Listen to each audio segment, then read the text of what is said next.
Om Shanti. Good morning. आज हम सुनेंगे अव्यक्त मूल्य रिवीजन 8/12/1975 दिसंबर महीना की 1975 की अव्यक्त मूल्य है।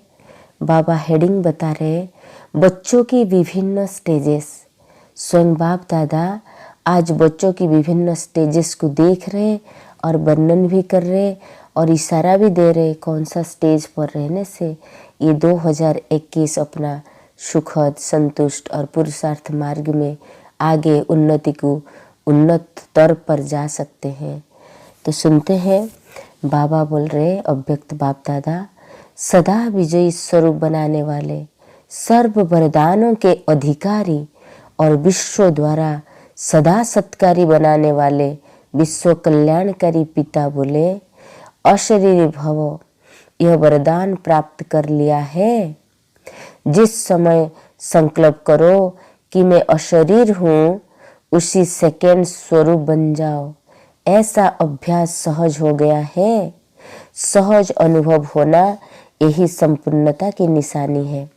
कभी सहज, कभी मुश्किल, कभी सेकंड में, कभी मिनट में या और भी ज़्यादा समय में अशरीर स्वरूप का अनुभव होना अर्थात संपूर्ण स्टेज से अभी दूर है। सदा सहज अनुभव होना यही संपूर्णता की परख है। अभी अभी बाप दादा विदेश और अपने भारत देश के सर्व बच्चों की देख रेख करने चक्कर पर निकले। चक्कर लगाते विशेष बात क्या देखी? 3 प्रकार के बच्चों को देखा। ज्ञान रत्नों और याद की शक्ति के द्वारा सर्व शक्तियों को स्वयं में संपन्न करने वाले निरंतर चैतन्य चात्रक जो हर सेकंड लेने वाले अर्थात धारण करने वाले, जिन्हें सिवाय प्राप्ति के या स्वयं को संपन्न बनाने के और कोई लगाव नहीं हो। रात है अथवा दिन है, लगन एक रस है। ऐसे चैतन्य चात्रक विदेश में और भारत में दोनों ही स्थानों पर देखे। सर्विस की लगन में मगन, दिन रात सर्विस के प्लान्स बनाने में व्यस्त, सर्विस के फल स्वरूप स्वयं में खुशी का अनुभव करने वाले, लेकिन सर्व शक्तियों का हर संकल्प में मायाजीत बनने की शक्ति व अशरीर भव के वरदान की प्राप्ति का अनुभव करने में सदा एकरस स्थिति नहीं, खुशी का अनुभव विशेष लेकिन शक्ति का अनुभव कम करने वाले, नॉलेजफुल का अनुभव ज़्यादा और पावरफुल का अनुभव कम करने वाले, ज्ञान का सुमिरन ज़्यादा, समर्थी स्वरूप कम, ऐसे बच्चे भी बाबा देखे हैं। दिन रात मंजिल को सामने रखते हुए, संपूर्ण बनने की शुभ आशा रखते हुए, सदा पुरुषार्थ में व्यस्त, पुरुषार्थ में समय ज़्यादा और प्राप्ति के समय कम अनुभव करने वाले, किसी न किसी समस्या का सामना करने में ही ज़्यादा समय लगाने वाले, मुश्किल को सहज बनाने में लगने वाले, ऐसे बच्चे बहुत समय युद्ध स्थल में ही स्वयं को अनुभव करने वाले हैं। अतीन्द्रिय सुख के झूले में अर्थात प्राप्ति के अनुभव में कम समय रहने वाले ऐसे भी बहुत देखे हैं। पहले नंबर के चात्रकों की स्थिति सदा यही रहो, जो पाना था वो पा लिया, अब समय भी बाकी थोड़ा रहा। दूसरे नंबर वाले जो सर्विसेबल, नॉलेजफुल ज़्यादा, पावरफुल कम थे, उनकी स्थिति यह रहती है कि पा लिया है, मिल रहा है और निश्चय है कि पा ही लेंगे। खुशी के झूले में झूलते हैं, लेकिन बीच बीच में झूले को तेज झुलाने के लिए कोई आधार की आवश्यकता है। वो आधार क्या है? कोई अन्य आत्मा द्वारा की हुई सर्विस प्रति हिम्मत, उल्लास दिलाने वाले हो, अर्थात बहुत अच्छा और बहुत अच्छा करने वाले हो। नहीं तो खुशी का झूला झूलते झूलते रुक जाता है। तो रुके हुए कुछ चलाना चाहिए।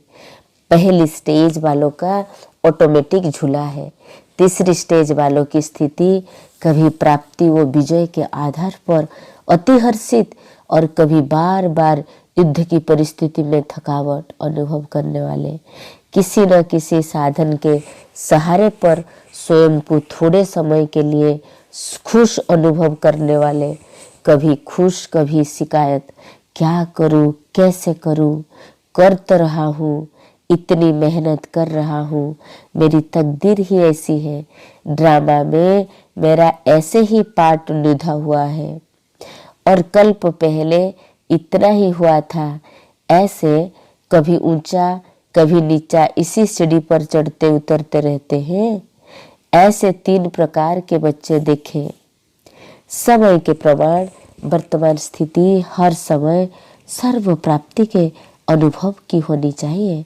अब यह लास्ट समय युद्ध में नहीं लेकिन सदा विजयीपन के नशे में रहना चाहिए, क्योंकि बाप ने सर्व शक्तियां का मास्टर बना दिया है, आपको स्वयं से भी श्रेष्ठ प्राप्ति का अधिकारी बना दिया है। ऐसे मास्टर व सर्व अधिकारी दूसरी व तीसरी स्टेज के अनुभव में नहीं लेकिन फर्स्ट स्टेज के अनुभव में रहना चाहिए। ज्ञान रत्न और याद की शक्ति के द्वारा सर्व शक्तियों को स्वयं में संपन्न करने वाले निरंतर चैतन्य चात्रक के हर सेकेंड लेने वाले अर्थात धारण करने वाले, जिन्हें सिवाय प्राप्ति या स्वयं को संपन्न बनाने के सिवाय और कोई लगाव न हो, ऐसे थे पहले नंबर वाले।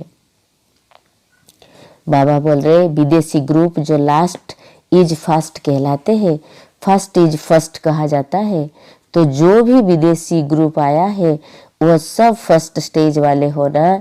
फर्स्ट स्टेज अर्थात सदा अनुभवी मूर्त, हर सेकेंड अनुभव में मगन रहने वाले, ऐसा है ना। कभी और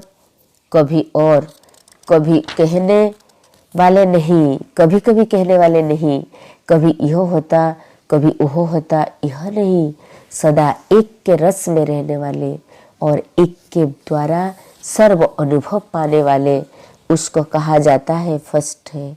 बाप दादा को भी ऐसे लास्ट सो फर्स्ट वाले बच्चों पर नाज है। हर एक के मस्तक की तकदीर की लकीर बाप दादा तो देखते हैं ना कि हर एक बच्चों का भविष्य क्या है। भविष्य को देख हर्षित होते हैं।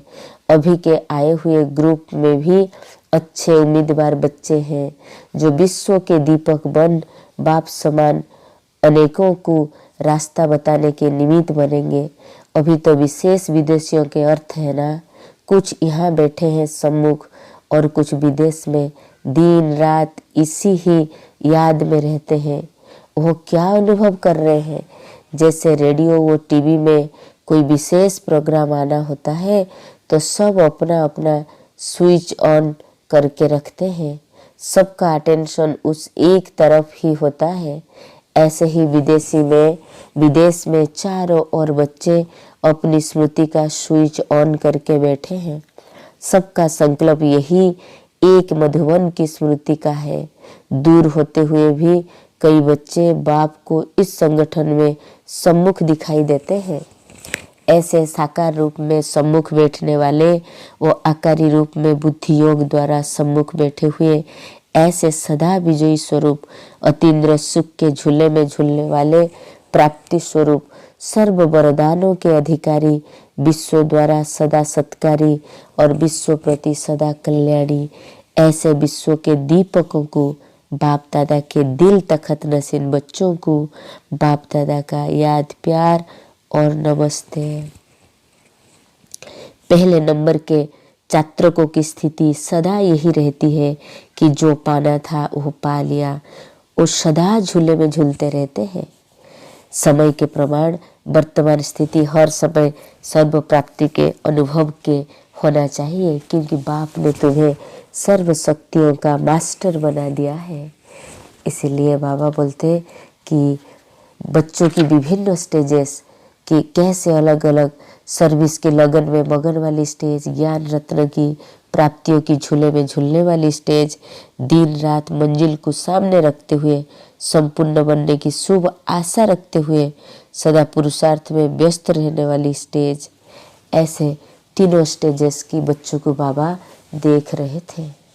उसमें हमें अपने को देखना है कि फर्स्ट स्टेज में की जो धारणा है, जो निशानियां हैं, वो हमारे में है नहीं है, तो उस फर्स्ट नंबर में जाने के लिए अपने को सदा निरंतर पुरुषार्थ में लगे रहना चाहिए। ओके, ओम शांति। आज विशेष न्यू ईयर है, 2020 की विदाई और 2021 की आगमन की बधाई। आज ये न्यू ईयर पर अपने में शुभ संकल्प करें कि जैसे रोज ये अव्यक्त मूल्य जरूर एक बार पढ़े या सुने, उससे ज़्यादा हो तो बहुत कल्याण है। अव्यक्त मूल्य खजाने की गंता घर है, खान है, तो इस खान से बाबा हमें भरपूर करा रहे हैं। इसको हम जीवन में इस खान में से, अव्यक्त मूल्य में से एक सेंटेंस, एक पॉइंट भी ले ले, दिन भर उसे चिंतन करें, उस स्थिति में रहे, तो धीरे धीरे ये सारी ज्ञान की खजाना, ये सच्ची गीता हमारे अंदर फीड हो जाएगी। बाहर वाले तो दुनिया की गीता को रट कर कंठस्थ कर दिए, बट समझ नहीं पाए, जीवन में उतार नहीं पाए। लेकिन हम बाबा के बच्चे कोशिश करेंगे कि इस अव्यक्त मूल्य, ये गुह्य गीता ज्ञान की एक एक पॉइंट जीवन में धारण हो जाए, जीवन में आचरण में उतर जाए, तो तब समझेंगे हम सच्ची गीता ज्ञान की हकदार है। ओके, ओम शांति।